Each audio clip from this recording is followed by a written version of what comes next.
Teruntuk kalian anak generasi tahun 90-an, siapa sih yang gak tahu Tokusatsu Legend yang satu ini? Sang pahlawan legenda yang biasanya muncul menemani libur kalian pada minggu pagi dan memperlihatkan aksinya memberantas kejahatan para monster yang dalam istilah di serial ini disebut sebagai Grongi. Serial Kamen Rider ini merupakan Kamen Rider Heisei yang pertama kali menggunakan special effect terbaik di zamannya. Film ini dibuat pada tanggal 30 Januari 2000 dan berakhir pada tanggal 21 Januari 2001 yang berjumlah 49 episode. Lalu apa sih yang membuat saya ingin menceritakan Kamen Rider yang satu ini? Pertama, dari segi karakter masing-masing pemain memiliki peranan yang sangat penting, terlihat natural, tidak dibuat berlebihan sebagaimana serial Kamen Rider yang lain. Jika pinter-pinter banget, kalaupun konyol juga kebangetan. Intinya tidak ada karakter yang lebay ya.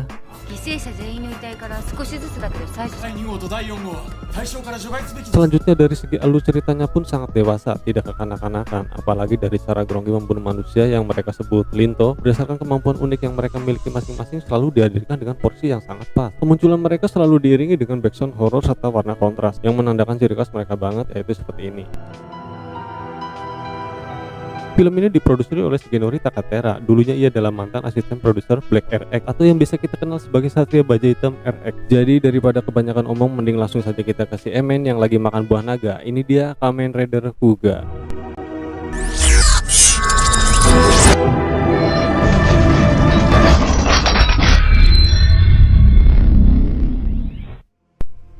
Awal mula film memperlihatkan sosok siluet kesatria Kuga terdahulu yang sedang bertaruh dengan para Grongi. Pertarungan yang sengit terjadi antara pemimpin Grongi dan Kuga. Akhirnya Kuga pun menang. Sebelum kematiannya, ia menyegel para Grongi di suatu gua dan ia pun menyegel dirinya sendiri di dalam sebuah peti mati untuk selama-lamanya. Lalu setelah beribu-ribu tahun kemudian, tepatnya pada tahun 2000, sekelompok tim arkeolog Jepang menemukan sebuah temuan berupa peti batu yang di dalamnya ada sesosok mayat menggunakan bel, dan di batu tersebut bertuliskan sebuah peringatan agar jangan menyentuhnya. Di tempat lain, di sebuah universitas Sakurako Sawatari, sang ahli arkeolog sedang menguraikan naskah kuno hasil dari temuan tim investigasi penggalian. Lalu datanglah seorang pemuda mengenakan topeng dan berusaha untuk mengejutkan Sawatari yang rupanya ia adalah teman dekatnya. Ia bernama Yusuke Godai. Tiba-tiba ada notif dari hasil penguraian naskah kuno berupa sebuah peringatan akan kematian. Dengan segera ia memberitahukan tim investigasi penggalian. Namun sudah terlambat. Di tempat penggalian, tim investigasi keburu diserang oleh sesosok Grongi karena sepertinya segel kesatria Kuga sudah menghilang akibat disentuh oleh tim penggalian tadi.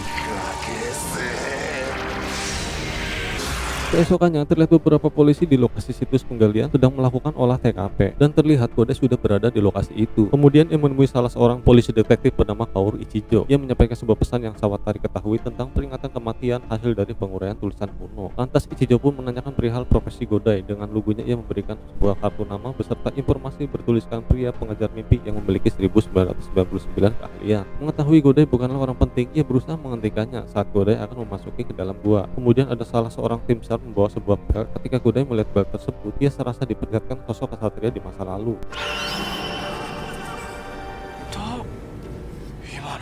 Kemudian singkat cerita, di markas besar kepolisian Nagano, Ichijo memberikan sebuah rekaman tragedi serangan Grongi kepada Sawatari dan Godai. Seusai melihat isi rekaman, Ichijo menjelaskan bahwa ia belum bisa memastikan identitas makhluk misterius tersebut. Ia pun memperlihatkan sebuah belt yang ditemukan di penggalian. Tiba-tiba ada kasus mendadak yang membuat ia harus pergi dan menyuruh Sawatari untuk melanjutkan penyelidikan rekan-rekannya yang sudah tewas karena serangan Grongi. Di lain tempat, polisi dihebohkan dengan sesosok Grongi yang membuat jaring laba-laba layaknya Spider-Man. Ia begitu kuat sampai-sampai peluru pun tidak bisa menembus tubuhnya. Lalu ia membunuh satu persatu polisi hingga salah seorang anggota polisi kabur karena panik dengan membawa sebuah mobil dan rupanya si Grongi ini mengikutinya, yang pada akhirnya membuat mobil tersebut menabrak hingga masuk ke dalam ruangan aula kepolisian, yang secara kebetulan Godai dan Sawatari berada di tempat itu.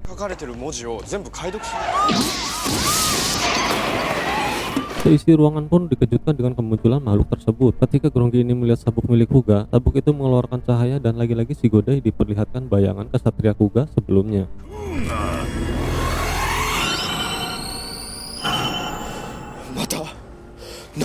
Kemudian saat Grongi itu menyerang satu persatu orang yang ada di sekitarnya, berdasarkan gambaran yang terus-menerus diperlihatkan sabuk tersebut, Godai nampak ingin mencoba sesuatu, yaitu dengan memakai sabuk milik Kuga. Namun sabuk itu malah terserap ke dalam tubuh Godai hingga membuat baju yang ia kenakan robek.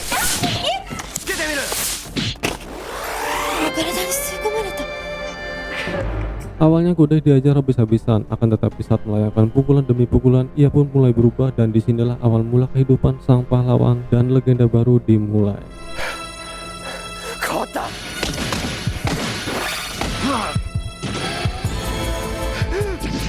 Pada form ini dinamakan growing form. Ini adalah perwujudan awal Kuga yang masih sangatlah lemah. Minimal Godai bisa menahan serangan Grongi dibandingkan dengan wujud manusia biasa. Ketika Godai dalam keadaan terpojok, datanglah Ichijo lalu menembaki keduanya karena ia menganggap bahwa kedua makhluk tersebut adalah Grongi. Pertarungan pun berlanjut di sebuah helikopter. Meski terlihat sangat susah payah, pada akhirnya Kuga berhasil menjatuhkan Grongi tersebut dan di scene ini Ichijo dibuat heran karena makhluk berubah wujud berwarna putih ini mau menolongnya. Serta ia diberi acungan jempol. Apakah ini yang disebut definisi menolong dengan gaya atau ada artian tersendiri dari acungan jempol tersebut yang membuat Ichijo semakin merasa heran. Keesokannya saat Godai selesai sarapan pagi bersama Sawatari, Ichijo mendatanginya. Godai memberitahukan kepada Ichijo makhluk yang disebut nomor 2 adalah dirinya. Ia menjelaskan juga tentang awal mula ia memakai sabuk itu berdasarkan sebuah bayangan yang terus-menerus muncul yang seolah-olah menyuruhnya untuk memakai sabuk tersebut. Ichijo yang khawatir akan kondisi Godai yang dimana kekuatan yang ia miliki suatu saat bisa saja mengendalikannya. Ia pun menyuruhnya pergi ke Tokyo dan memberikannya sebuah alamat untuk dilakukan pemeriksaan medis terhadap tubuhnya. Saat berpatroli, Ichijo mendatangi sebuah TKP yang dimana rekan seprofesinya bernama Ebisawa sedang menangani sebuah kasus pembunuhan yang di setiap korbannya ada bekas luka gigitan di daerah leher. Ebisawa menyampaikan ada seorang saksi melihat monster ini lari saat ia melihat cahaya matahari, dan disinilah Ichijo mengasumsikan bahwa sepertinya ini adalah makhluk nomor 3.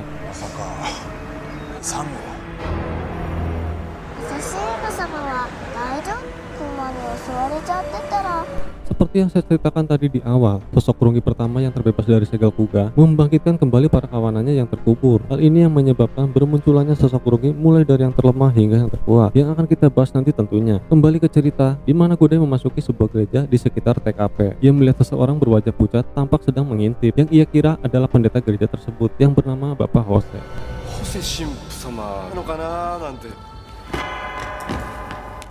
Godai sepertinya tidak merasakan kejanggalan apapun. Ia mengira bahwa pendeta tersebut baik-baik saja. Lalu ia segera pergi. Ketika hendak membuka pintu, pendeta tersebut tiba-tiba menghilang. Lagi-lagi Godai tidak menghiraukannya, dan scene memperlihatkan mayat laki-laki yang sepertinya seorang pendeta di gereja itu.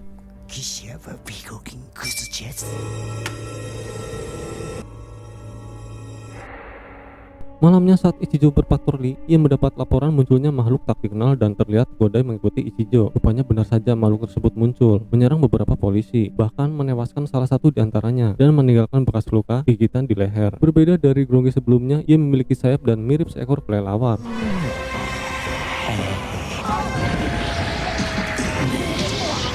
Setibanya Ichijo di lokasi bersama dengan Godai, ia berusaha melumpuhkan makhluk tersebut. Namun sia-sia saja karena peluru tidak mampu menembus tubuhnya. Lalu datanglah Godai dan ia pun berubah. Akan tetapi hanya dengan beberapa pukulan saja Godai terpental dan ia kembali ke wujud manusia. Saat Grongi tersebut hendak membunuh Godai, Ichijo mengalihkan perhatiannya. Lalu Grongi tersebut mengarah kepadanya dan ia pun dilempar hingga pingsan. Kemudian datanglah rekan polisi Ichijo dengan membuat sebuah mobil. Melihat cahaya lampu mobil yang terlalu terang membuat Grongi ini ketakutan dan ia pun pergi.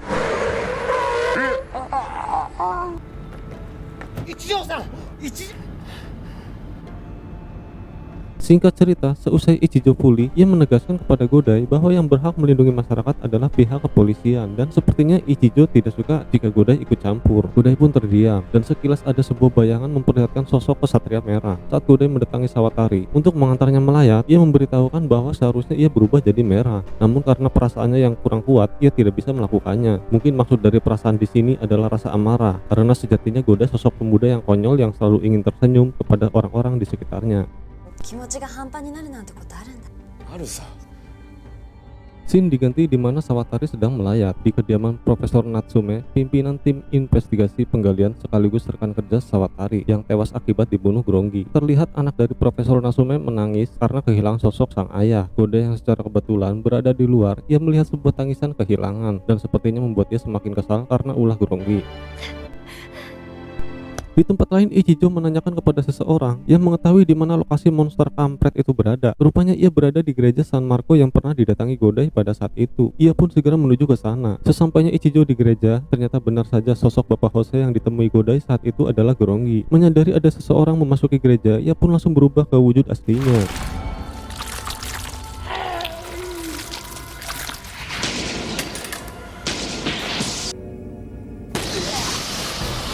Saat Grongi itu hendak membunuh Ichijo, tiba-tiba datanglah Godai menolongnya. Meski Ichijo tidak ingin Godai ikut-ikutan, akan tetapi karena takdir yang memberikannya kekuatan, Godai tetap ingin bertarung karena tidak ingin melihat tangisan orang lain lagi dan hanya ingin mereka tersenyum. Lalu ia memperlihatkannya kepada Ichijo dan Denshi.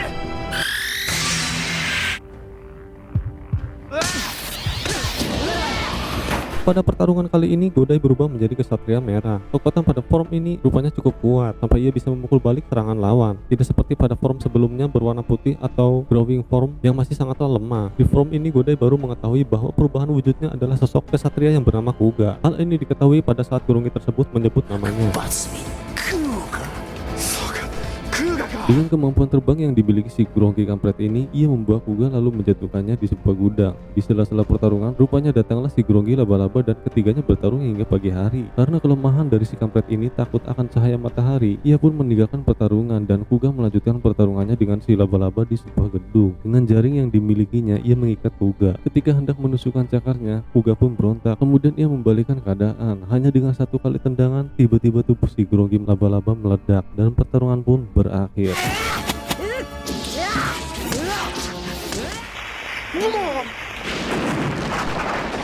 Ini adalah akhir dari sebuah pertarungan pertamanya untuk memulai debutnya menjadi sang legenda. Sekian untuk video kali ini, ditunggu kritik dan sarannya di kolom komentar. Jika menarik, subscribe channel ini dan nyalakan loncengnya agar kalian dapat notif untuk video terupdate selanjutnya. Terima kasih. Assalamualaikum warahmatullahi wabarakatuh.